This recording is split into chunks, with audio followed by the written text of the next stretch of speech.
जीवन की परेशानियों में मैं कैसा रहूं, जितनी दिक्कतें परेशानियां हैं इनको विधिवत अपने भावों में संयोजित कर कविता के रूप में प्रस्तुत किया है। इसको समझें, देखें और सब्सक्राइब करें। मैं बड़ा आभारी रहूँगा। जैसे भारत जीवन की संस्कृति, सब जीवों में जीवन विधा होती, संस्कृत से संवेदना केवल मानव में होती, ज्ञान संस्कृत केवल मानव चलाता, सुख दुख तन मन को तुष्ट भाव को रखता। श्रेष्ठ विशिष्टों की संस्कृति पढ़ते समझते, उक्त विधा करने की इच्छा स्वयं करते, प्रवाहित आचार अपनी चाह में लेकर उद्यत विचारों को उत्कृष्टता में लगाते। जीवन संस्कृति होती माया मोह सागर में, कारण औचित्य बिन सभी इसमें रहते, तन्मन की संस्कृति हेतु आवश्यक विधा करते, संतुलित विधा हेतु वासनात्मक विधा भी अपनाते।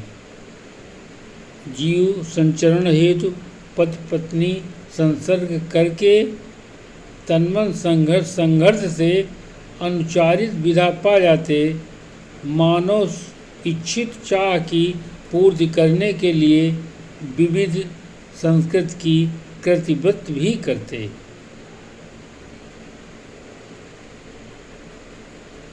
घर मंदिर मस्जिद ईद मसीहा बनाकर तन्मन संतुष्ट हेतु उक्त विधा को बनाते, उपयोग उपभोग काफ़ी लोग करते, उसमें विविध वांछित रूप में मानव श्रेष्ठ हो जाते।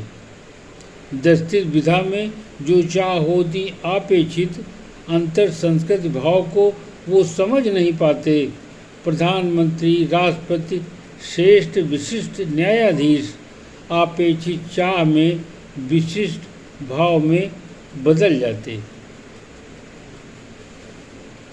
अपना जैसा मानव अन्य को समझते नहीं। दृष्टि वास्तविक होना अलग भाव हो सकता।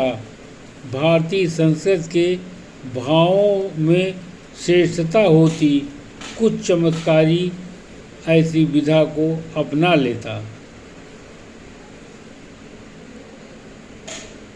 आत्म समर्पित कुछ होते हैं समाज में, सब नष्ट होने बाद मानव जीवन में जीते। कृषि व्यवसाय नौकरी होती भोज विधा की, ज्ञान शिक्षा दीक्षा पुस्तक अंतर विधा में पा जाते। पौराणिक संस्कृत में जीवन विधा होती, उक्त विधा अपनाकर जीवन पूरा करते। चाह अपेक्षा में कर्म धर्म की विधा होकर रामायण महाभारत जीवन संस्कृति को देते। सांसारिक विधा जैसे अपना समझते, माया मोह लालच में निकष्ट होकर रहते। मानव संस्कृति में जो सजीव निश्चित होते, देवी देवता परमात्मा श्रेष्ठ भाव पूजा करते। धन्यवाद। कृपया इसको देखें, समझें और सब्सक्राइब करें। इस विधा में कुछ विविध बातें सामाजिक रूप से कर रहे हैं, कृपया अनुसरण कर अनुग्रहित करें। धन्यवाद। रण बहादुर सिंह।